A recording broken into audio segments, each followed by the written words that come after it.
Que no me conocen, mi nombre es Daniel Herrera, yo soy cirujano general de la Universidad de Antioquia y fellow de cirugía pediátrica por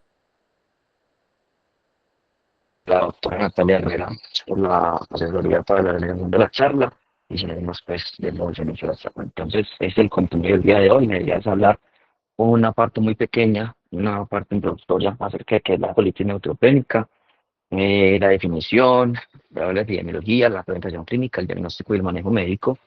Vamos a hablar acerca del manejo quirúrgico. Realmente este es el grosor de la charla. No vamos a ahondar mucho en el abordaje clínico inicial del paciente y finalmente unas acotaciones cortas acerca del apendicitis en el paciente neutropénico y finalmente pues como los mensajes para llevarlo a casa. Entonces, este es el primer artículo publicado en el que habla de las diferentes complicaciones de la colitis neutropénica en los pacientes que tienen leucemias. Fue precisamente descrito, digamos, la serie de hallazgos macro y microscópicos de los pacientes que cursaban con esta enfermedad y fue curiosamente pues, descrita primera vez en los pacientes pediátricos, una serie de 50 casos en el cual 46% pues, cursaron con una colitis neutropénica y le indicó que esta pues, fue el principal factor de mortalidad en un 38% de los casos. Entonces, ¿a qué conocemos como colitis neutropénica? La colitis neutropénica se define como esta enfermedad inflamatoria intestinal que compromete el ilion terminal, el ciego, que puede tener un nuevo compromiso del colon, que usualmente sean los pacientes oncológicos neutropénicos, que tienen un alto riesgo de necrosis, perforación y otras complicaciones asociadas que ya vamos a conocer. Pues, digamos que antes se conocía como tiflitis, síndrome ileocecal, enteropatía necrosante. Realmente el término más adecuado sería la enterocolitis neutropénica, porque vamos a ver que tiene compromiso, pues digamos que de todo el tracto gastrointestinal en cualquier momento se puede dar. Entonces, en cuanto a la epidemiología, realmente la incidencia es altamente variable, pero se sabe que puede ocurrir del 0.4 al 10% de los niños que reciben quimioterapia. La mortalidad también es muy variable, dependiendo pues como de dónde se revise, pero puede casi que subir al 50% de los pacientes que cursan con la enfermedad. Esto se debe básicamente a las diferentes consecuencias de la colitis neutropénica, como pueden ser una perforación, sepsis, o que cursen con una hemorragia incoercible que amerite un manejo quirúrgico que como vamos a ver, pues puede aumentar bastante la mortalidad de los pacientes. Entonces, la leucemia mieloide se asocia en un 40 o un 30% de los casos, sin embargo, hay otras enfermedades, digamos, hematológicas que pueden cursar con la colitis neutropénica, como son los linfomas, síndromes mielodysplasticos, anemia plástica, aquellos pacientes que son invasidos por fármacos y pacientes después de que cursan pues, de un trasplante, por ejemplo, en medulares. Entonces, dependiendo de la serie de casos que usted vea, va a encontrar la incidencia de la mortalidad. Pues vemos que la mortalidad puede ser tan alta como el 50% cuando se asocian manejos quirúrgicos, pero digamos que se habla en un promedio de una mortalidad que puede ser hasta de un 12%, con una incidencia que veamos que es altamente variable. Entonces, solamente unas cosas pequeñas de la fisiopatología, realmente se conoce que es multifactorial. Digamos que hay varias teorías que tratan de explicar por qué se presenta esta enfermedad, pero la más aceptada es aquella que evidencia que los agentes quimioterapéuticos pues, van a generar un daño directo de la mucosa intestinal o que pueden predisponer a que se distienda esta y que sufra, perdón, ulceraciones pues, con necrosis para posteriormente, digamos, causar las diferentes complicaciones que ya vamos a ver. Hay una, digamos que le digo que es multifactorial, esta gráfica me pareció bastante interesante porque existe también una parte importante, sobre todo en pacientes que han recibido, por ejemplo, un manejo antibiótico de amplio espectro en los días previos a la inducción de la quimioterapia. Se ha visto que sus pacientes pueden cursar con una disbiosis, digamos, de la flora intestinal y esto va a favorecer que haya una translocación bacteriana por un infiltrado, pues, y una necrosis blástica que también se asocia en la mucosa del tracto gastrointestinal. Esto va a favorecer que aumente la permeabilidad y que, como les digo, pues haya pues una translocación bacteriana que puede terminar incluso pues con una bacteriemia y una sepsis pues completa. Entonces, clásicamente se escribe en cuatro fases. Una fase inflamatoria o vascular que es la inicial, en la cual pues se da por la inducción de las, digamos, diferentes citoquinas proinflamatorias, que se liberan por los agentes, digamos, por la reacción inflamatoria de los agentes quimioterapéuticos, una segunda fase que se conoce como fase epitelial, que pues, digamos que coincide con la neutropenia de los pacientes, una tercera fase que se conoce como fase de necrosis o de ulceración, que como su nombre lo dice, pues se generan estas lesiones a nivel de la mucosa que van a favorecer la relocación bacteriana y finalmente una fase o fase de curación, que es aquella cuando ya, pues digamos, se suele resolver el cuadro. Entonces, estos son los diferentes hallazgos histológicos de un corte, pues, de los pacientes cuando se hacen biopsias, o se analiza, pues, la anatomía patológica de las resecciones intestinales. Lo clásico es que hay un edema submucoso con una necrosis extensa de la mucosa y una hemorragia intramural, y, pues, obviamente, los signos, pues, de reacción inflamatoria como es la congestión vascular. Entonces, hay una serie de bacterias, pues, o de microorganismos que pueden causar y están implicados en la fisiopatología, ya sean pues bacterias, virus u hongos, y sobre todo importante, una serie de agentes quimioterapéuticos que se ven más asociados a la colitis neutropénica, como es el paclitaxel, el docetaxel, el avinosino, la doxorubicina, que es, pues, es importante tener en cuenta a la hora de obtener pues, la anamnesis del paciente para tratar de aumentar la sospecha clínica. Entonces, la presentación clínica, digamos que es importante tener en cuenta que puede ser difícil realmente diferenciar la colitis neutropénica de otras condiciones, sean o no infecciosas, pues del tracto gastrointestinal. Usualmente los síntomas se presentan en las primeras 2 semanas. Después de las primeras 2 semanas, al paciente se le inicia la inducción con los agentes quimioterapéuticos, y es claro, pues que usted en el paciente en el que tiene el antecedente de la neoplasia hematológica con la inducción anestésica, perdón, quimioterapéutica, y usted, pues, el paciente cursa con fiebre y con dolor abdominal, pues es este el paciente en el que hay que sospechar el cuadro. Entonces, digamos que los síntomas y los signos más comunes son el dolor abdominal, presente casi en un 90 o 95% de los casos, la fiebre, la distensión abdominal, náuseas, diarrea, vómito, en fin, lo digamos como un poco inespecífico. Cuando analizamos, digamos, los diferentes hallazgos paraclínicos que en los cuales pueden encontrar los pacientes, la hipocalemia, la hipogliuminemia, y casos de hiperbilirrubinemia, pues digamos que son como los agentes, las alteraciones bioquímicas, pues son mucho más frecuentes asociadas, obviamente teniendo en cuenta la neutropenia. Entonces, hay una serie digamos, de criterios diagnósticos para usted hacer el diagnóstico de redundancia está la neutropenia, usualmente por debajo de 500 células, una fiebre más de 38,3 grados centígrados y un dolor abdominal. Tener en cuenta que esta triada clásica, digamos, de presentación clínica se presenta en un 78% de los casos, y el resto de pacientes, pues, digamos que igual van a requerir la confirmación diagnóstica con las ayudas imagenológicas, en las cuales se van a identificar clásicamente un aumento, pues, de la grosor de la pared, que usualmente se tiene un puntaje de corte mayor a 4 milímetros por una longitud que sea mayor o igual a 30 milímetros. Entonces, la ecografía es extremadamente importante, realmente es la primera modalidad que se utiliza en los pacientes pediátricos, porque se ha visto que tiene unas sensibilidades y unas especificidades bastante altas que pueden alcanzar el 90%, pues claramente tiene la ventaja de que no expone al paciente a radiación ionizante. Ya he visto que tiene una correlación histopatológica importante cuando se hace la revisión, digamos, de lo que se ve en la imagen y lo que se encuentra en anatomía. Tanto es que se describen diferentes patrones específicos de engrosamiento de las diferentes capas de la pared intestinal, eh, y obviamente pues hacer uso del flujo Doppler para tratar de identificar cuando se ve comprometido o no, pues el flujo vascular de estos segmentos comprometidos. Entonces, la otra imagen es la tomografía de abdomen, es una alternativa imagenológica pues que tiene un buen papel sobre todo para el diagnóstico diferencial, con algunas sensibilidades y especificidades que son pues de moderadas a buenas, y realmente pues tiene una desventaja grande que es la estudio de la radiación, y digamos que con la alternativa de la ecografía, casi que pues todos los pacientes se les hace entrada una ecografía de abdomen para hacer el diagnóstico de la colitis. Entonces es muy importante tener en cuenta que la mayor parte, la mayoría de los casos, perdón, pues, tiene un compromiso iliocecal. Esto le explica realmente por qué pues, el ciego tiene una mayor sensibilidad. Esto, digamos que va a favorecer que se pueda disminuir en los casos extremos la perfusión vascular, haciendo que sea mucho más propenso pues, a que se ulcere la mucosa y las diferentes capas, cursando con isquemia y ya, pues finalmente la perforación. Además de esto, pues digamos que anatómicamente se sabe que el flujo vascular en esta región es un poco más limitado, y tiene, digamos, una mayor concentración de tejido linfoide. Todas estas razones explican pues por qué se ve afectado casi que en un 40% de los casos de la colitis neutropénica. Sin embargo, pues hay otros segmentos comprometidos, como es el linfoma ascendente, el colon descendente, el colon transverso, incluso enfermedad pues anorrectal y descrita en digamos, en un porcentaje para nada despreciable. Hay series que dicen que hasta en un 10% de los pacientes pueden cursar con una pancolitis, a tenerlo pues en cuenta porque realmente nos vamos a dar cuenta que esto va a determinar muchas de las decisiones terapéuticas que vamos a tomar con estos pacientes.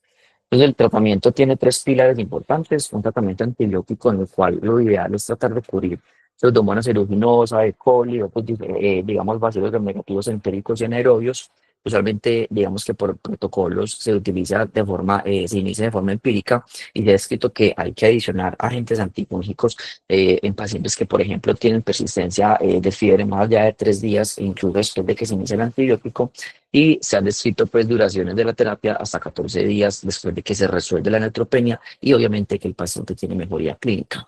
Existe el segundo pilar, que son las medidas de soporte, en la cual usted va a tratar de instaurar pues un reposo intestinal, por lo cual estos pacientes, la mayoría van a requerir de nutrición parenteral, una sonda gástrica para descomprimir el tracto, líquidos endovenosos obviamente para mantenimiento de estos pacientes, soporte transfusional en caso de que sean necesarios, aislamiento protector, no necesariamente pues una vigilancia de unidades de alta dependencia, pero vamos a ver que muchos de los pacientes van a requerir de esta vigilancia en estas unidades y digamos que en los casos que estén indicados por los diferentes factores estimuladores de colonias.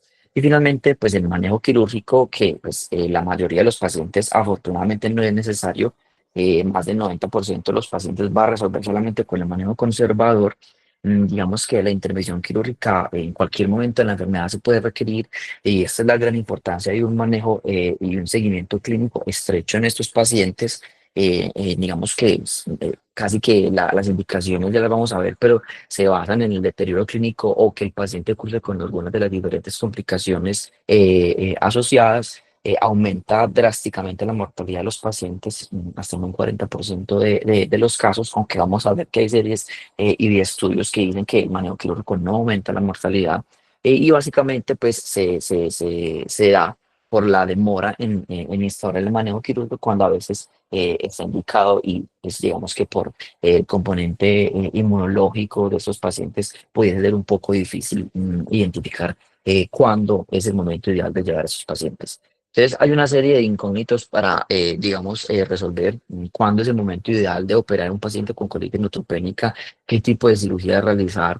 En el caso de que el paciente tenga, por ejemplo, una apendicitis aguda, se opera, no se opera, cuándo se opera, importa en algo el conteo celular pues, de los neutrófilos o no. Entonces, digamos que vamos a tratar de, de, de dar respuesta a estas incógnitas. Entonces, importante primero tener en cuenta cuáles son las indicaciones de la cirugía en estos pacientes, aquellos pacientes que cursen con un deterioro clínico a pesar de instaurar el manejo médico, cuando cursen con complicaciones asociadas como son la perforación intestinal o el sangrado gastrointestinal persistente, y cuando cursen con procesos intraabdominales que tengan otra indicación quirúrgica, por ejemplo, los casos de peritonitis obviamente difusa o abscesos roques. Digamos que para los que somos cirujanos es lógico pensar que estas sean las diferentes indicaciones de un paciente que cursa con una colitis neutropénica, pero realmente digamos que existe poca literatura en cuanto digamos que caracterice profundamente a qué paciente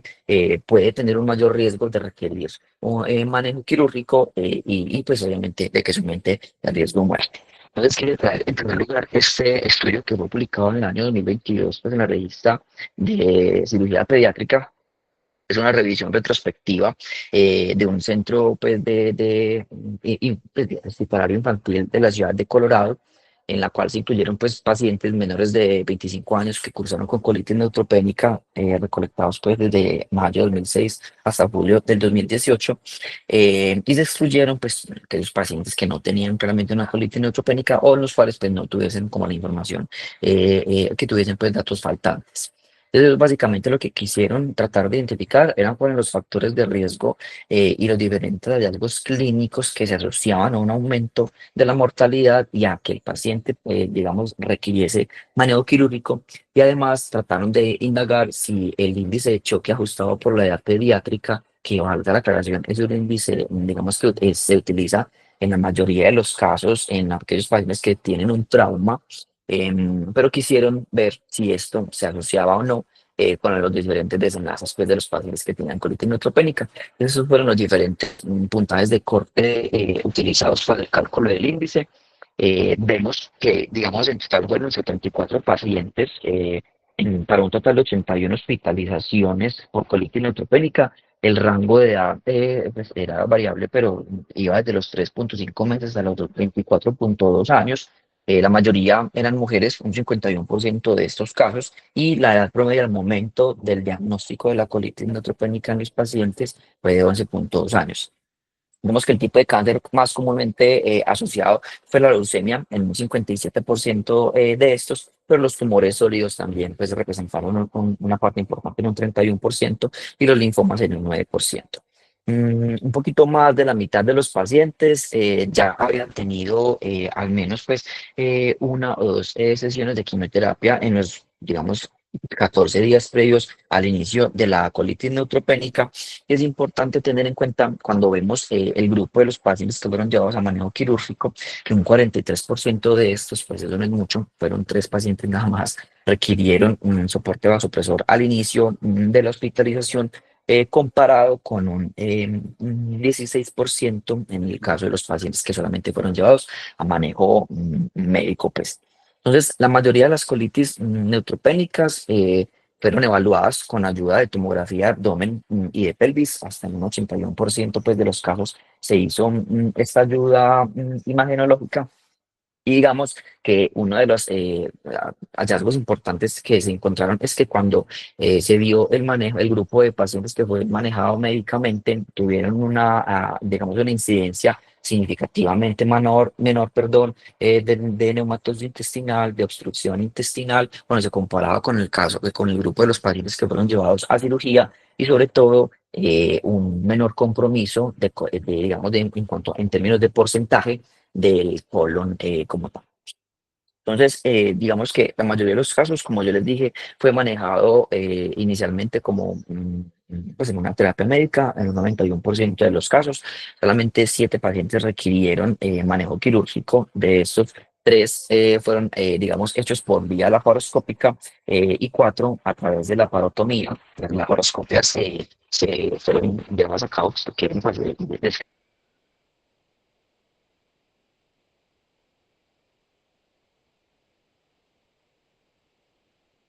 caso pues de neumatosis fecal en la cual no se dio perforación y por lo que no se hizo nada más en la laparoscopia caso en el cual se encontraron, pues, digamos, múltiples focos de perforación y que pues, básicamente lo que hicieron fue colocar un REM.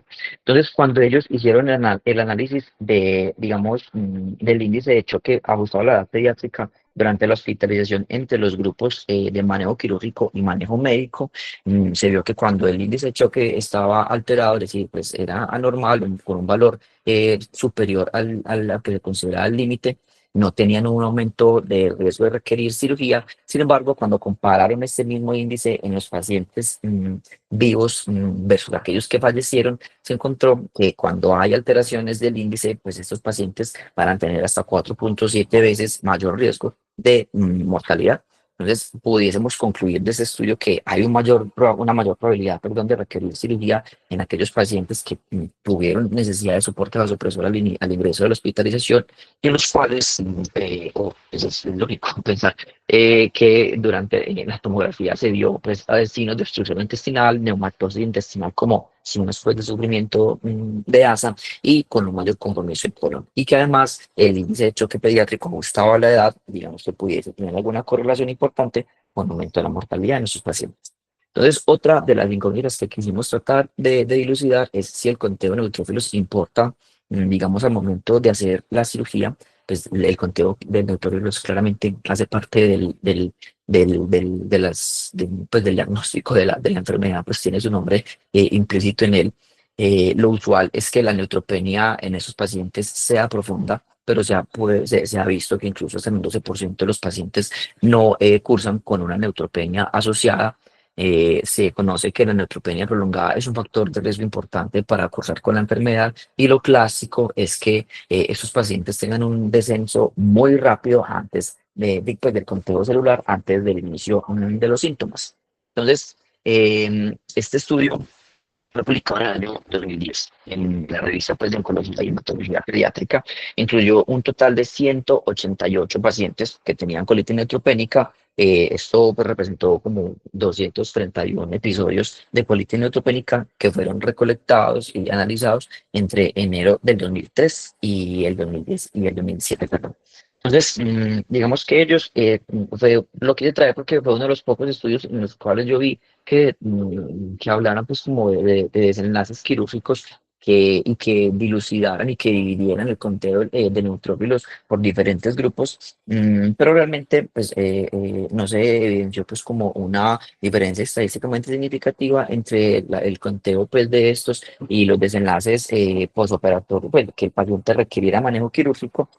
Sin embargo, quise traer un dato importante que sí se ve mucho en la literatura y era aquellos pacientes que tienen un aumento del grosor pues, de la pared intestinal por encima de 10 milímetros, que incluso cuando uno se pone a detallar los estudios pues, o las revisiones del tema, hay pacientes que son llevados a cirugía por el mero hecho de tener un grosor de la pared intestinal de 1 centímetro. Entonces es importante pues como tener en cuenta este dato. Y quise traer este estudio pues que valga la pena la aclaración. Es un estudio que fue realizado en población adulta, porque no encontré ningún estudio en población pediátrica que hablara de, digamos, del conteo de neutrófilos y los diferentes desenlaces quirúrgicos en estos pacientes.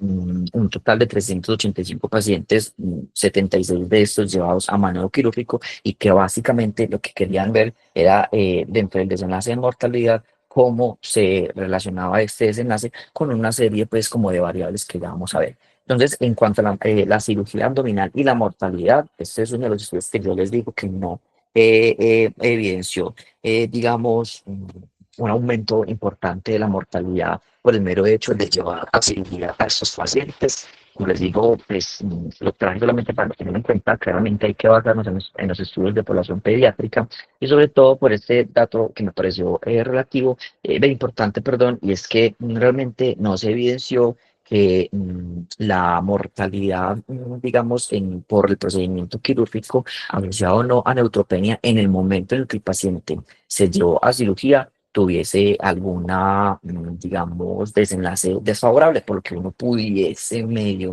concluir que no es tan necesario esperar una recuperación de la neutropenia para utilizar esto como criterio de llevar a cirugía a un paciente. Entonces, quisimos también tratar de ver si la laparoscopia tiene algún papel. Realmente no encontramos ningún estudio que hablara, digamos, como del papel de la laparoscopia dentro del manejo. Sí hay abordajes descritos para el manejo crítico de estos pacientes, pero sobre todo aquellos en los cuales hay una duda diagnóstica de entrada, es decir, yo no sé si el paciente tenga o no tenga un un proceso inflamatorio abdominal, pues en el momento, o por ejemplo, en el caso de los pacientes en los cuales se va a manejar de forma quirúrgica, digamos, la apendicitis. Entonces, tanto es que hay algoritmos como este, en el cual, pues, lo inicial es obviamente hacer una anamnesis completa y tratar de hacer, digamos, la determinación del paciente tiene o no tiene estados que comprometan el sistema inmune y si tiene o no tiene pues, signos de irritación peritoneal o dolor abdominal, apoyarse obviamente en las ayudas de laboratorio para tratar de caracterizar obviamente y pues, darle en los criterios diagnósticos el chulito de la neutropenia en estos pacientes, tratar de hacer uso también de los estudios para tratar de identificar si hay o no algunos casos de diátesis hemorrágica asociado, si el paciente se encuentra, digamos, inestable. Claramente es un paciente que tiene pues, signos de irritación peritoneal, es un paciente que debe ser llevado a cirugía, es una emergencia quirúrgica, pero no puede quedar la duda pues como para ninguno. Y si el paciente se encuentra estable, pues uno puede hacer uso de las ayudas imagenológicas para tratar de objetivizar pues como los hallazgos en estos pacientes. Y en ese contexto, las ayudas imagenológicas no fueron diagnósticas y tiene la duda todavía, pues es ahí cuando se pudiese hacer uso de la laparoscopia exploratoria y dependiendo de lo que usted encuentre, digamos, como hallazgos intraoperatorios, pues tomar la decisión terapéutica hacia un lado o hacia el otro de qué se va a hacer con ese paciente, como ya vamos a ver pues, a continuación. Si usted encuentra que el paciente tiene pues alguna otra patología, como en el caso de una apendicitis o una diverticulitis, que pues claramente es raro en niños, pero que pues puede estar descrita, pues a actuar en forma consecuente con esto.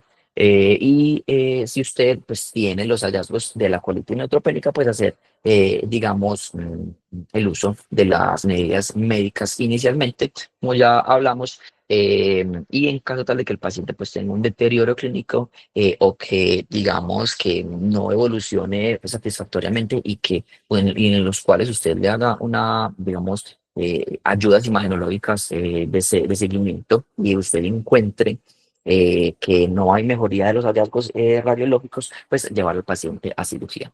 Entonces, clásicamente y de forma errónea, se ha dicho que pues, los niños pueden ser adultos chiquitos. Esto pues es algo claramente equivocado. Sin embargo, yo dije, bueno, pues vamos a ver si de pronto en la literatura de adultos hay algo que me hable de qué pacientes son llevados a cirugía y sobre todo de qué tipo de cirugía se hacen en estos pacientes. Pero lastimosamente, pues hay muy poca información en los pacientes adultos. Entonces pues uno queda sin saber qué hacer. Si uno pues como cirujano no encuentra información de pronto un poquito más objetiva, que no dependa tanto de series de caso o de reportes de caso para, digamos, a tomar la decisión de qué tipo de cirugía hacer en este paciente. Pero pues lastimosamente es lo que hay y eso es lo que vamos a ver pues en este momentico. Entonces,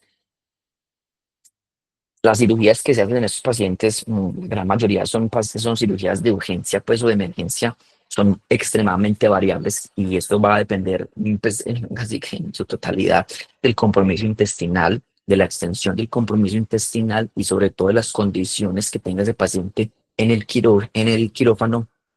Claramente, digamos que cuando uno revisa la literatura viejita, se ve que cuando hay un compromiso de cal, casi que todos los pacientes eran llevados a colectomías derechas con o sin anastomosis primaria, y digamos que ha existido una satanización, por así decirlo, de la anastomosis primaria en estos pacientes, pero ya vamos a ver pues que no siempre es así. Entonces, digamos que hay casos descritos de requerir incluso pues una colectomía total con una ileostomía. Pues esto pues es grave, aumenta claramente la morbilidad en el paciente, pero en el caso tal de que sea necesario, pues se prefiere esto a que pues tengamos un paciente fallecido, obviamente según las condiciones. Y también pues se ha descrito el papel de las ostomías derivativas o de protección en estos pacientes, pues porque vamos a ver que tienen un compromiso inflamatorio extremadamente y pues que puede ser muy importante en los diferentes casos, pero que digamos que esto en conjunto con los diferentes digamos, estados fisiológicos del paciente durante la cirugía, como es la necesidad o no de soporte vasoactivo, van a ser pues como a tratar de ayudarnos para tomar la decisión de qué tipo de cirugía hacer en este paciente. Claramente, pues sabemos que aquel paciente que tiene un soporte vasoactivo, cuando usted está haciendo una anastomosis, pues va a hacer una anastomosis de riesgo. Si es un paciente que está desnutrido, pues, también va a ser una anastomosis de riesgo. Es difícil tratar de hacer una anastomosis primaria cuando hay un compromiso inflamatorio extenso, no solamente, digamos, del segmento intestinal comprometido, sino también por la inflamación adyacente que hace que pues, se favorezcan las colecciones, el sangrado, que sea un tejido mucho más friable y que pues, haga más fácil que se desgarren los puntos de la anastomosis. Y obviamente también considerar el tamaño de la perforación, digamos, y el compromiso total del tracto gastrointestinal para tomar la decisión de qué cirugía hacer.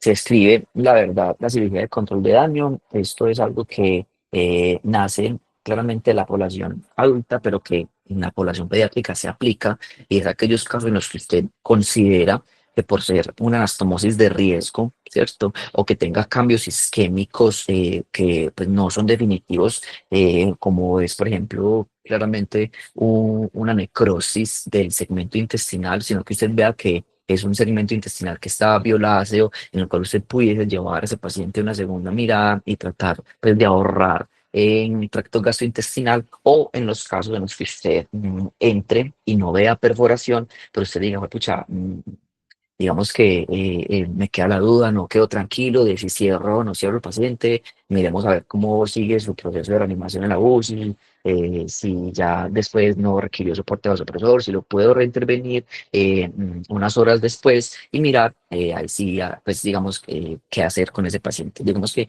ahí esa es como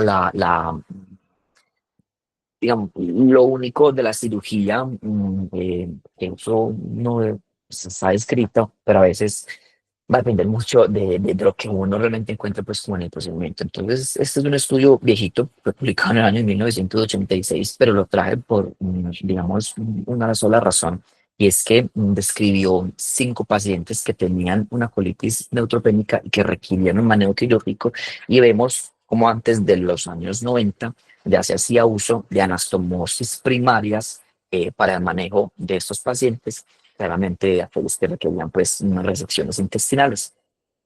Ese es otro artículo que, pues, tengo que hacer la aclaración, es un artículo que está en Internet, en el Research Square, pero que no ha sido publicado todavía en alguna revista, digamos, importante. Es un estudio de cohorte retrospectivo en el cual analizaron pues 171 pacientes con colitis neutropénica entre enero de 2019 y el año 2022, y en el cual pues encontraron un número importante de pacientes que fueron llevados a cirugía, 33 en este caso, y pues dependiendo de lo que se hizo o no se hizo en este estudio, pues quiero pues como que veamos detalladamente qué se hizo. Entonces, en 13 pacientes, representó un 39% de los casos, se hizo una resección con ostomía. Eh, digamos que el segundo procedimiento que más se hizo, la resección con anastomosis primaria en 9 pacientes de estos, y describen la realización de la ostomía sin requerir resección en 3 casos. Importante aclarar, pues uno de estos casos fue porque el paciente tenía un compromiso colónico generalizado, y los otros 2 casos en un paciente que tenía, pues en 2 pacientes que tenían una enfermedad, digamos, perianal grave con incluso necrosis del recto, por lo cual pues no se hizo, digamos, una resección importante y simplemente se derivó con la realización de una ostomía. También se escribió pues el uso de la laparotomía exploratoria y un lavado meramente porque no encontraron signos de isquemia ni de perforación en esos pacientes. Se hizo una apendicectomía en 2 casos, y en 4 pacientes se realizó una laparotomía exploratoria, y digamos que en términos castizos, pues no castizos, pero lo que se hizo fue limitar el esfuerzo terapéutico en los pacientes. Básicamente esto fue porque en 2 de estos casos encontraron hallazgos de una enteritis fúngica completa de todo el tracto gastrointestinal, desde el duodeno hasta el recto. Otro porque también tenía un compromiso generalizado del tracto. Y en otro caso, pues porque era un niño que ya había hecho una parada cardíaca antes de haberse llevado a cirugía, y pues decidieron limitar esfuerzos terapéuticos. En total, se presentaron 4 casos de complicaciones derivados pues de una fuga anastomótica, de un paciente que se le hizo una derivación con una ileostomía, y que infortunadamente cursó con una perforación en el asa pues que se extendió, que se exteriorizó, perdón, y 2 casos de pacientes que pues sangró la mucosa de la ostomía que se hizo pues, pero afortunadamente resolvieron pues como con compresión directa. Entonces, este es uno de los estudios más actuales y que pues, yo creo que realmente es como de los únicos que habla sobre el tipo de procedimiento quirúrgico a hacer en estos pacientes. Es un estudio retrospectivo de pacientes que cursaron con colitis neutropénica y que se llevaron a cirugía, recolectados entre enero de 2018 y diciembre del 2022. Básicamente quisieron indagar cuáles eran los desenlaces del mundo quirúrgico cuando se llevaba a la elección con o sin anastomosis primaria, o sin alguna ostomía realizada, y ellos describen una técnica de una anastomosis laterolateral isoperistáltica manual que hicieron con la ayuda, pues inicialmente de una carga mecánica, un plano de reforzamiento de la línea de la grapadora con Bicril, y la anastomosis laterolateral hecha en 2 planos, pues, listo. Obviamente, pues también digamos que hay que hacer la aclaración que el hecho de ser llevado a un tipo de anastomosis o a otra fue decisión meramente del cirujano y por eso es que pues hay otros tipos de anastomosis implicadas en el estudio. Entonces, en total, fueron 153 niños con colitis neutropénica que se llevaron a cirugía luego de que se hizo un curso inicial pues, de manejo médico. Digamos que las diferentes indicaciones para llevar a cirugía pues, se dividieron grande como en dos grupos, que fueron esos pacientes que, digamos que por las condiciones generales empeoraron en cuanto a su clínica y aquellos que, pues, como ya lo mencioné, desarrollaron complicaciones derivadas de la colitis neutropénica, como perforación intestinal, obstrucción, o signos, pues, imaginológicos o no, isquemia, pues, grande intestinal. Entonces, dos grupos importantes, aquellos en los que se les hizo una anastomosis primaria sin ostomía, y aquellos en los cuales se llevaron a derivación, pues tuviese o no asociado una anastomosis distal. Entonces, cuando uno ve de los pacientes en los cuales se hizo una derivación, se vio que, digamos que eran más frecuentemente asociados a una enfermedad difusa, en este caso, y sobre todo a el uso en el preoperatorio pues a inotrópicos. Entonces, en total, estos fueron como los detalles anatómicos de los procedimientos que se realizaron. En los casos en los que fue necesaria la ostomía, la mayoría fue porque tenían compromiso intestinal difuso. En un segundo lugar, pacientes que tuviesen inestabilidad hemodinámica en el intraoperatorio, en este caso 18 pacientes. En un tercer lugar, aquellos que cursaron con una enfermedad anorrectal. Y en un cuarto lugar, pacientes que requirieron, pues que requiriesen una resección de múltiples segmentos, lo que implicaba claramente pues hacer varias anastomosis y no solamente pues apretar por una anastomosis, sino por varias anastomosis. Y en los casos en los que se hizo una anastomosis primaria, pues la ISA, que es, digamos, como las siglas que describen la anastomosis lateral, como les mencioné previamente, que hicieron en estos pacientes, que como ven, fue la mayoría, pues fue la conducta quirúrgica en la mayoría de los pacientes, en 85%, una anastomosis terminal en 9 pacientes y una anastomosis terminolateral en 3 pacientes. Entonces, la tasa de complicación perioperatoria fue casi del 50%, incluyendo, digamos, un 52,1% en los pacientes que fueron llevados a ostomía y un 47,7% en los pacientes que fueron llevados a una anastomosis primaria, un 43%, perdón. Entonces, la fuga anastomótica ocurrió en 12 de los 80 pacientes que fueron llevados a anastomosis primaria. Claramente no va a ocurrir una fuga anastomótica si usted no se hizo una derivación, eh, pero vemos que importante cuando se hace pues como la desmenuzación, pues se ve el detalle del estudio de en qué pacientes ocurrieron estas fugas anastomóticas. En un 8,8% de los casos ocurrió en los pacientes que tuviesen la anastomosis laterolateral que ellos pues describieron, seguido digamos que por la gran mayoría, hasta un 55% de los pacientes en los cuales se les hizo una anastomosis terminal y un tercio de los pacientes, que realmente como vimos fueron pocos, solamente fueron 3 casos de anastomosis terminolateral, pero un tercio de esos pues cursó con fuga anastomática. Entonces, fueron 10 pacientes cuando se hace pues como la desmenuzación de los datos de aquellos que cursaron con una fuga de alto débito, que ellos definieron, perdón, como aquella que cursó con más de 500 cc por día, y 2 con una fuga de bajo débito, que ellos dijeron que eran aquellos todos que tenían pues como un débito menor de 500 cc por día. Importante tener en cuenta que, digamos, dependiendo del tipo de anastomosis y sobre todo cuando se hizo pues, el análisis univariado, en este caso ellos encontraron que la positividad en los hemocultivos de estos pacientes y según el tipo de anastomosis que usted hizo, como vimos, una menor riesgo de fuga anastomótica con la anastomosis lateral que ellos describen, fueron como los dos principales factores asociados a complicaciones o no en el postoperatorio.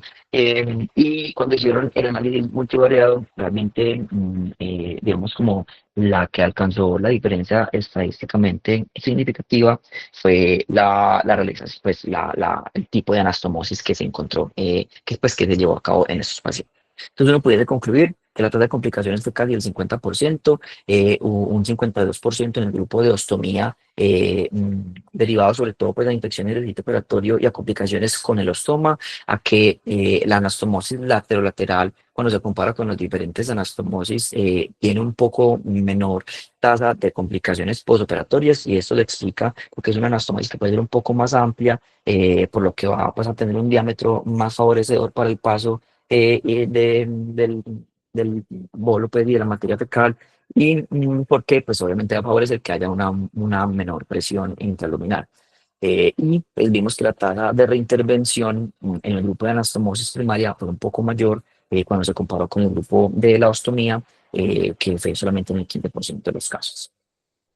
Finalmente quisimos traer como pues, un apartado acerca de la apendicitis aguda en el paciente neutropénico, porque no es para nada despreciable la cantidad de pacientes que cursan con una colitis neutropénica y que tienen hallazgos de apendicitis por el apéndice pues engrosado, que no es compresible, si es el caso pues de una ultrasonografía, ¿cierto? Que cursan con, digamos, las dos enfermedades, y uno ahí queda como, pues, no sé para dónde ir, lo opero ya, no lo opero ya, en las primeras 24 horas del diagnóstico del apendicitis, como clásicamente se hace, o puedo esperar, o hago, digamos, utilizo estimuladores de colonias y le aumento el recuento de los neutrófilos, en fin, eso pues es como un montón de incógnitas que quisimos como tratar de traer la evidencia un poco más actualizada para tratar de objetivizar un poquito más la decisión. Entonces, hay dos líneas de tratamiento, claramente, o manejo quirúrgico o manejo médico, pero realmente son estudios solamente de reportes de caso. Pues ya nos lo mostró Leo en la charla pasada. Son estudios que pueden ser muy, digamos, heterogéneos. No sé, y pacientes que, pues, digamos, son, por ejemplo, tienen un trasplante de células hematopoyéticas que cursan con apendicitis agudo, entonces una vez como que queda como el señor sin saber realmente para dónde coger, y tratando de objetivizar pues como las decisiones, pero bueno, si son como yo que se frustran un poquito cuando no hay datos epidemiológicos, digamos, de alto poder, pues frustrémonos juntos, pero realmente es como lo que hay hasta ahora en la literatura. Entonces, este primer estudio es un reporte caso de un niño de 10 años con una leucemia linfoblástica aguda que cursó con neutropenia después de que se le hizo la inducción con agentes quimioterapéuticos, y que cursó con un cuadro típico de una apendicitis aguda. Y dentro de las ayudas paraclínicas se encontró una pancitopenia y una neutropenia de hasta 78 células nada más. Este paciente de entrada se llevó solamente a, digamos, manejo antibiótico por 7 días, y se le hizo un hemograma pues, de control, que curiosamente el sexto día pues, ya se evidenció una elevación en el conteo de neutrófilos y una recuperación, digamos, moderada de la pancitopenia que tenía con 113.000 plaquetas, por lo que se realizó una peritectomía laparoscópica al séptimo día, y digamos, no se evidenciaron, pues o al menos no se describió en el estudio algún tipo de complicación pues, posoperatoria. Es importante tener en cuenta que en este paciente, pues ellos hacen la salvedad que un paciente que toda la hospitalización cursó con una mejoría clínica notoria, o sea, realmente el dolor en la fosa ilíaca derecha típico con el que él llegó no recurrió durante la hospitalización. Este otro estudio que fue publicado en el 2008, también en la revista, perdón, de oncología y de hematología pediátrica. Fueron 5 pacientes que cursaron con apendicitis aguda después de la inducción con citarabina, curiosamente todos, un conteo de neutrófilos que iba desde los 0 células hasta las 300 células, y aquellos pacientes en los que pues, se tenía la sospecha diagnóstica, pues eran llevados a una confirmación por ultrasonografía, y ninguno de estos 5 pacientes cursó además con signos de enterocolitis pues en el tracto gastrointestinal. O sea, hablamos de una apendicitis pura, meramente. Se utilizó manejo antibiótico en todos los pacientes con meropenem, y digamos que a todos se les hizo una serie de ayudas imagenológicas de control, y a los 14 días absolutamente todos normalizaron los hallazgos de apendicitis aguda. Es importante tener en cuenta que esto fue una apendicitis aislada, o sea, no era una tiflitis ni una enterocolitis neutropénica, no, fue una apendicitis. Y todos, de todos los, pues, de los 5 casos, solamente un paciente fue llevado a una apendicectomía que se hizo de forma profiláctica antes de que el paciente se sometiera a un trasplante de médula ósea. Entonces, por decisión, pues como el equipo tratante, lo llevaron a una apendicectomía profiláctica. Este es otro estudio que fue publicado en el año del 2020, también en la misma revista. Son reportes de casos nada más, verdaderamente es como esto es el grueso Creo de que la comenzó con una literatura. son dos circuncisiones, ¿cierto? Aprovechamos, tiene el micrófono abierto. Eso, gracias. Les decía que es una serie pues, de casos, solamente son 3 pacientes que cursaron con apendicitis neutropénica manejados entre 2014 y 2015. El primer caso fue un paciente con un tumor del sistema nervioso central que al ingreso tenía un conteo de neutrófilos que es de 500 células con una trombocitopenia, unas plaquetas de 12.000. Se hizo una tomografía, digamos, solamente no tenía clínica de apendicitis aguda, pero se hizo una tomografía por indicación del equipo tratante, y se confirmó, pues, se hizo una sospecha clínica de una apendicitis, por lo que se hizo una ecografía, y se evidenció que sí se confirmó por ultrasonografía. En este paciente se llevó a manejo antibiótico. Se hicieron 3 ecografías seriadas posteriores a la primera. Se evidenció en la última de estas un apendiculito, por lo que fue en ese momento en el que dijeron, no, tiene apendiculito, llevémoslo a cirugía, y se hizo cirugía al día 11 de la hospitalización, no, sin ninguna complicación postoperatoria asociada. El segundo caso fue un paciente con una leucemia linfoblástica aguda, un paciente que ingresó por una neutropenia febril, se le hizo el manejo antibiótico inicial, se le tomaron imágenes para descartar, digamos, hallazgos por infecciones por hongos, y también se hizo un hallazgo incidental de una apendicitis. Se le hizo un manejo antibiótico, se hizo 4 ecografías seriadas y se hizo un manejo total de 45 días con antibiótico sin ser llevado a cirugía. Y finalmente, un paciente que con un sarcoma histiocítico que cursó con una neutropenia febril, que también fue llevado a antibiótico, se hizo TAC al día 24 de la hospitalización, en el cual se evidenció una apendicitis, y por el diagnóstico de la apendicitis se llevó a cirugía. Este paciente lastimosamente cursó pues, como una serie de complicaciones postoperatorias, solamente pues, basados en una infección de sitio operatoria y una sepsis, una congenia pues, que tuvo. Este es otro artículo que fue publicado en el año 2021 en Nature, una revisión retrospectiva que ya vamos a ver que es como el otro polo de las decisiones terapéuticas con la apendicitis en los pacientes neutropénicos. Una revisión retrospectiva como les digo, malignidades hematológicas de pacientes con malignidades hematológicas que cursaron con una apendicitis aguda. Trataron de identificar cuáles son los principales desenlaces pues, de estos pacientes, y en total pues fueron nada más 23 casos de apendicitis aguda. Entonces, cuando uno revisa la literatura, pues los hallazgos, perdón, del estudio, vemos que hubo una preponderancia pues del género masculino. Vemos que la mayoría de los pacientes al curso inicial tuvieron una neutropenia importante y una trombocitopenia importante, pero que a medida que iba avanzando en su manejo médico, pues mejoraron el recuento celular en el caso de los neutrófilos y el recuento pues, de plaquetas de estos pacientes al momento de ser llevados a cirugía. Entonces, en estos pacientes, la mayoría de los pacientes se les hizo manejo antibiótico con piperacillina, tazobactam, amicacina, todos recibieron este manejo antibiótico, y en estos pacientes a un 78% se les hizo una apendicectomía no emergente a los 5 días, y en el caso pues tal fueron 6 abordajes laparoscópicas. Hubo 5 pacientes que fueron manejados de forma no operatoria, lastimosamente pues falleció una infección pues fúngica muy grave, y en este estudio como tal pues no describieron complicaciones. Y finalmente, nada más como para mencionar los estudios que son importantes porque son de los que más pues, se habla en la literatura, un primer estudio que fue publicado en el año de 2017 por este autor de pacientes que fueron llevados a cualquiera de las tres conductas, fuese o solamente en terapia antibiótica o terapia antibiótica con una apendicectomía, digamos, diferida. Que fue realizada en los 15 días posteriores al ingreso del paciente, o una apendicectomía temprana realizada en las primeras 24 horas de estos pacientes. Como vemos, realmente fue un manejo exitoso de la apendicitis en todos los grupos de los pacientes.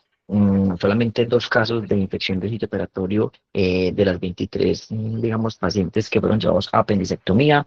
Y como vemos, después de los 15 días, el grupo que realiza el manejo mixto, es decir, primero los antibióticos y después la penicectomía, una mediana del momento de llevarse a cirugía de 31,7 días. Y este otro estudio que fue publicado en el año del 2011 por este autor, en los cuales pues eran 11 pacientes que cursaron con apendicitis aguda y una neutropenia inducida por la quimioterapia, que fueron llevados a una apendicectomía por la paroscopia en las primeras 24 horas y que fue, digamos, descrita como manejo exitoso sin ninguna complicación asociada a la cirugía. Quería traer como para terminar este algoritmo que me lo encontré en uno de los artículos, me pareció bastante importante. Paciente que tenga una neutropenia, que tenga una apendicitis aguda, si es un paciente que es un pobre candidato quirúrgico, usted puede hacer, pues, porque no tenga obviamente ninguna otra emergencia abdominal, ¿cierto? Un manejo médico, ¿cierto? Y hacerle pues como el control durante su hospitalización, y si hay una falla del manejo médico, pues llevar a cirugía. En caso de que el paciente no sea un pobre candidato quirúrgico y que el paciente tenga un conteo de neutrófilos por debajo de 500, usted puede hacer un manejo no operatorio, y si el paciente evoluciona bien durante su hospitalización, pues hacer una penicectomía por ejemplo de intervalo, ya sea en la misma hospitalización, como describieron pues la mayoría de los estudios, o después.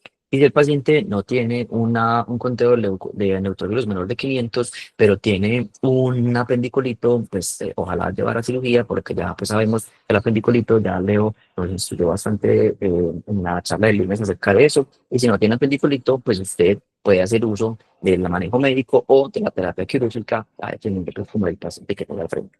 Entonces, a manera de conclusiones, es muy importante identificar de forma temprana la colitis neutropénica, porque es una enfermedad que pues, tiene una morbimortalidad extremadamente alta en los niños. Es una enfermedad que implica un manejo interdisciplinario, no solamente pues con el pediatra, sino con el intensivista, con el hematólogo, con el cirujano pediátrico, para tratar de dar pues, como lo mejor al niño. Hay que tratar de conocer obviamente las indicaciones quirúrgicas y sobre todo hacer uso del seguimiento estrecho del paciente, porque es un paciente que en cualquier momento se puede deteriorar, y si es un paciente que digamos todas sus condiciones del manejo médico están óptimas, pero se deterioró, pues sospechar que el paciente esté con una complicación abdominal y que claramente tenga la indicación de ser llevado a cirugía. Es muy importante individualizar cada paciente, y obviamente tener en cuenta los hallazgos intraoperatorios para tomar la decisión de qué tipo de cirugía se va a hacer. Y finalmente vemos que el manejo de la apendicitis aguda en pacientes neutropénicos pues sigue siendo controversial, pero parece que hay un espacio importante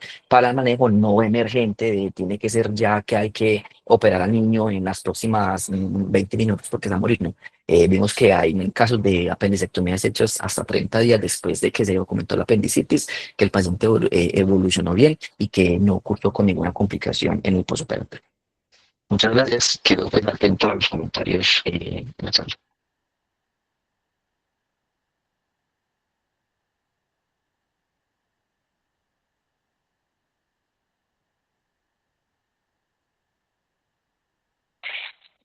El profe Julio alzó la mano, profe.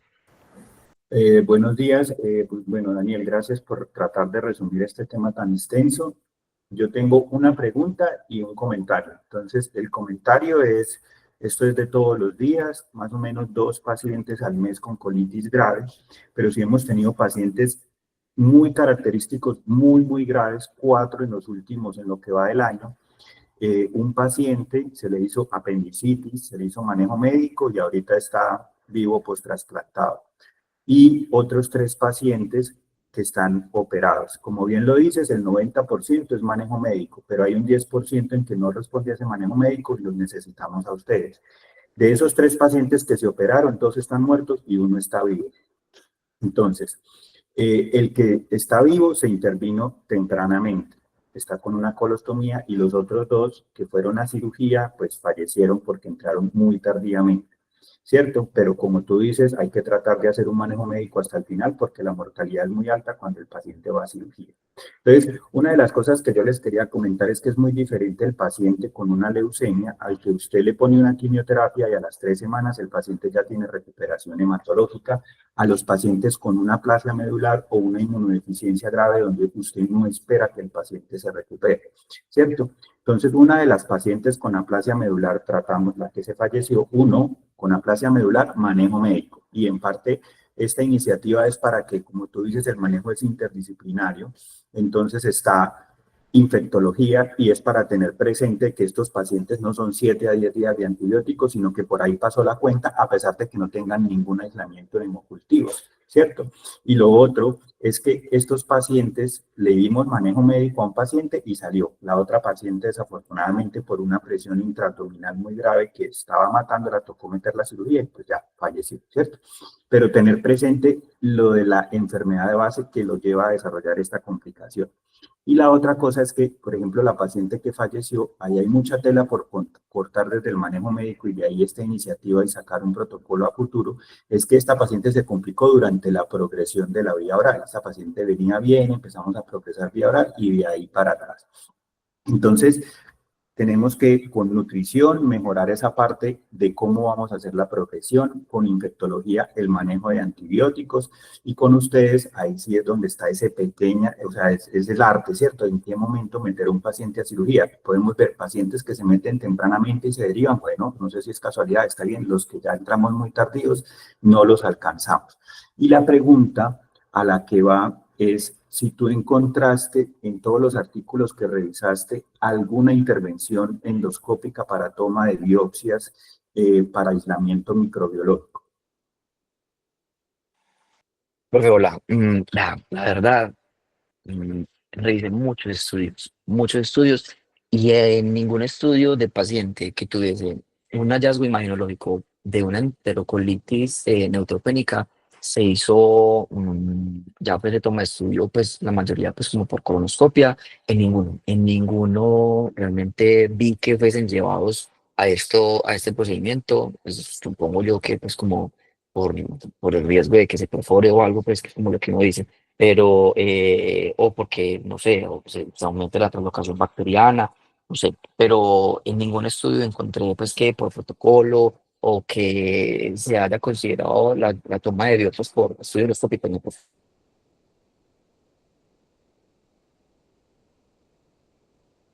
Muchas gracias. aprovechan sin la mano alzada. Hola, bueno, muy buenos días para todos.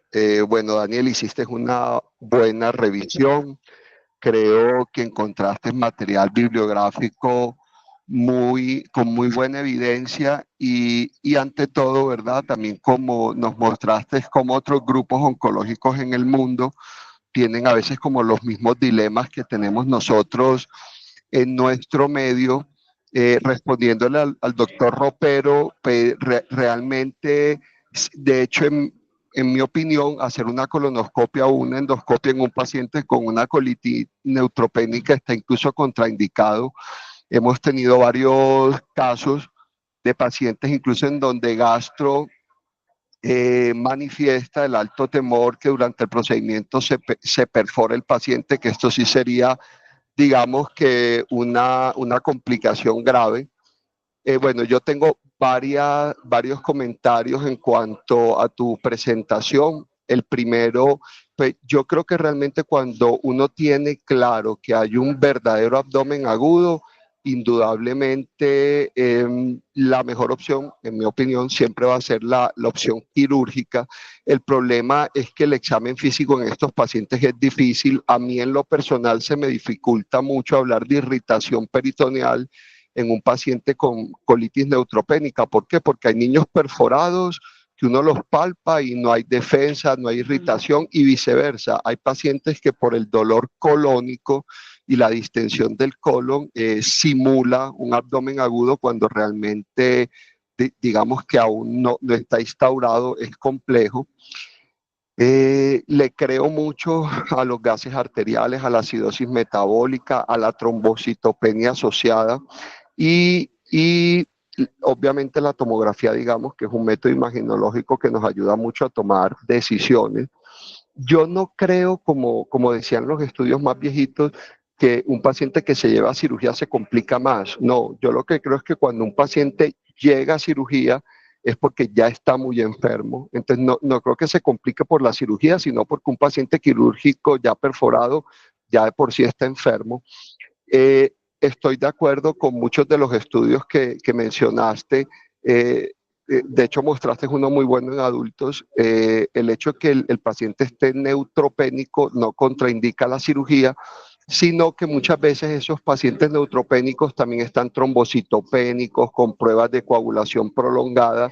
Entonces, pues obviamente lo ideal sería poder reanimar al paciente, colocarle factores, plaquetas, llevarlo a cirugía. Como tú bien lo dijiste, el control de daños, mientras se logre estabilizar el paciente y mejorar las condiciones, creo que es una opción válida, valiosa en este grupo de pacientes. Y aunque es verdad que el paciente está neutropénico, ¿verdad? Que los polimorfos en cierta forma van a regular la presentación antigénica, la liberación de inmunoglobulinas y de la parte quimiotáctica y de la instauración del complemento en muchos casos, realmente sí hay vías alternas inmunológicas no dependientes de células que se activan, pero por un lado está neutropénico, pero por otro lado tienen una respuesta inflamatoria amplificada que terminan a veces en esos shocks tan refractarios y difíciles de manejar en estos pacientes. A mí me gustó tu seminario, creo que lo hiciste bien. Eh, yo en lo personal sigo prefiriendo las anastomosis manuales, con suturas, con puntos separados en estos pacientes. A veces me parece que la sutura mecánica puede isquemizar más la anastomosis, pero no tengo evidencia, es más una percepción personal.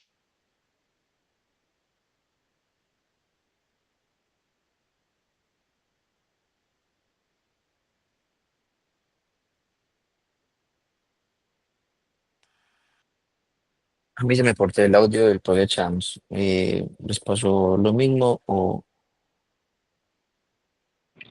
A mí también.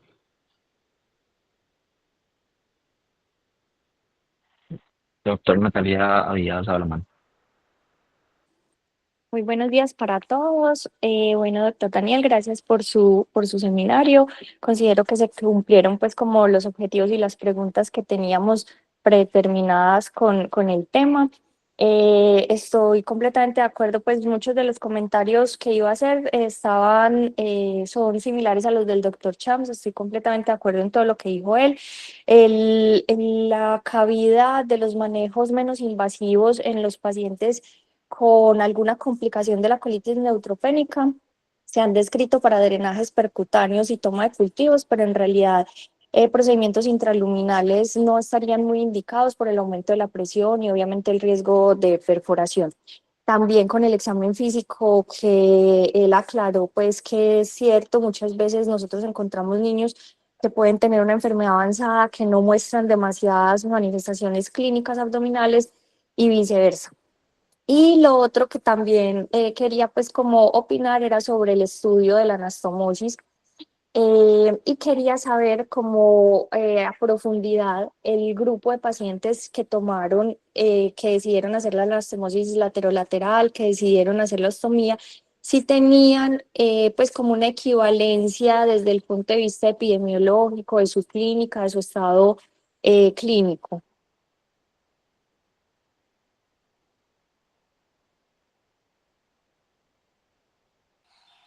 profe? No, realmente yo, como específicamente el grupo de la anastomosis, no hacen mucho énfasis pues como de las características clínicas o demográficas de los pacientes. No, ellos hacen una primera descripción pues muy general de todos los pacientes y ya de de los análisis pues, entre los diferentes tipos de anastomosis, pero no hacen mención específica de las características del grupo de la anastomosis lateral. Porque es un estudio pues muy interesante y muy adecuado que nos trajiste, pero también tomar muchas decisiones respecto a él, pues o decir uno que voy a seguir haciendo una anastomosis lateral isoperistáltica con sutura mecánica en estos niños, pues no es un estudio que realmente tenga tanto valor en evidencia, porque puede pasar lo mismo, que es lo que decía el doctor Chams.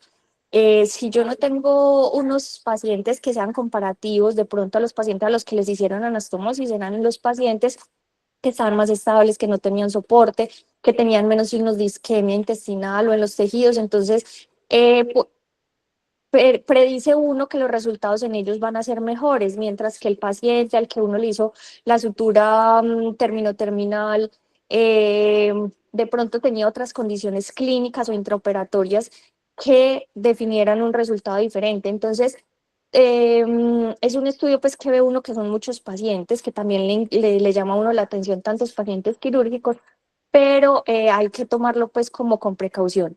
Y mi última pregunta tiene que ver con, me parece muy buena la revisión que se hizo y que nos presentaste del paciente con apendicitis aislada específica en estos pacientes pues con compromiso oncológico, neutropénicos en esta situación. Yo quisiera saber si encontraste algo en el paciente con apendicitis complicada de la posibilidad o el tiempo de manejo médico previo a la cirugía o si aplica muy similar a lo que conocemos en el paciente no neutropénico, que es como, pues, como la activación del código de sepsis, la reanimación, el inicio de antibióticos y cirugía, o si estos pacientes también tienen como cabida una apendicectomía temprana.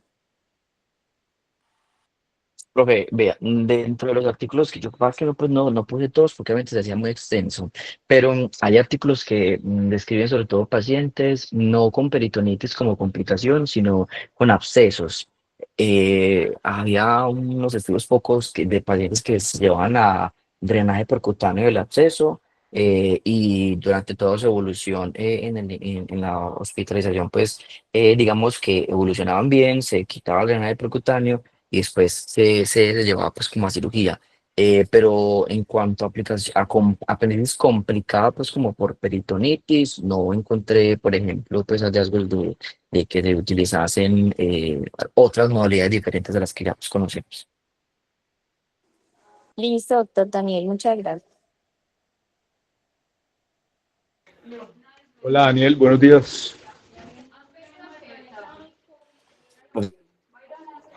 Muy buena tu charla, tu revisión, amplia, con los puntos de debate que siempre hemos discutido. Yo creo que algunos de los manejos, como tú dices, todavía no están del todo estandarizados, pero creo que tiene que ser individualizado en cada paciente. Yo también pues tenía que hacer como un comentario frente a varios de los pacientes que tuvimos, inclusive los que fallecieron en estos días por las alteraciones, como también decía el doctor Ropero. Creo que hay que individualizar entre neutropénicos, que son solamente de leucemia, como él dice, y los que son por aplasia. También, yo también, ya es como una recomendación, también con algunos de estos casos, por ejemplo, el manejo eh, de isquemia intestinal manejado con hemoglobinas demasiado bajas, hemoglobinas, cuando uno tiene un tejido el cual está sometido a isquemia, pues hay que mantener la perfusión y en este punto del paciente cuando está tan crítico, lo ideal es pues sacar al paciente adelante antes de que dejemos un tejido isquémico, porque eso fue lo que vimos en muchas de las tomografías que terminaban en cirugía, inclusive un paciente que falleció. Hay poca correlación, también me parece a veces, entre las imágenes y hay que tener mucho cuidado porque de esos pacientes que también nombraron ahorita, ninguno correlacionó con lo que se encontró dentro de la cirugía. Entonces, a veces es una cirugía innecesaria lleva a más altos riesgos quirúrgicos a un paciente con una condición como la que tiene cada paciente. En cuanto, no vi el artículo, no vi el artículo de Pediatrics, Daniel, el de apendicitis, donde se hicieron los grupos. No sé si lo viste o se me pasó cuando lo estabas explicando. Profe, si no estoy Y, mal, ese fue el artículo que presentó Leo, bueno, que yo creo que porque es yo como el no lo quise artículo más traer, pues. grande. No lo vimos, no lo vi ahí. Que me parece como el artículo más grandecito, como más robusto, con la mejor evidencia, pero bueno, lo, lo, lo podemos dejar para otra actividad. Y no, pues quería felicitarte, un buen tema. Listo, profe, gracias. El profe Chams, que no había podido terminar de hablar, va a decir algo más. Ahí me escuchas. Profe, sí, ahí sí usted escucha. No, que el último comentario que no escucharon era que yo en lo personal prefería las anastomosis manuales con puntos separados en estos pacientes y que me generaba un poco de temor en lo personal hacer anastomosis con mecánica porque creo que podrían isquemizar un poco más la anastomosis, pero indudablemente la anastomosis mecánica es más rápida y la lateral no la había contemplado normalmente una resección de anastomosis, entonces lo tendré en cuenta. Ese era mi último comentario que de pronto no se terminó de escuchar. Y al final también te dije,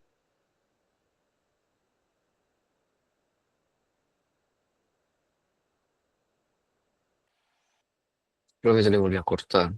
Yo quiero hacer una aclaración. El estudio es, o sea, la anastomosis, ellos cortaron el segmento intestinal con, pues, grapa mecánica, pero la anastomosis fue manual. O sea, ellos hicieron la anastomosis manual, no con grapas mecánicas. Utilizaron la guía solamente para hacer la sección del segmento, no para hacer la anastomosis.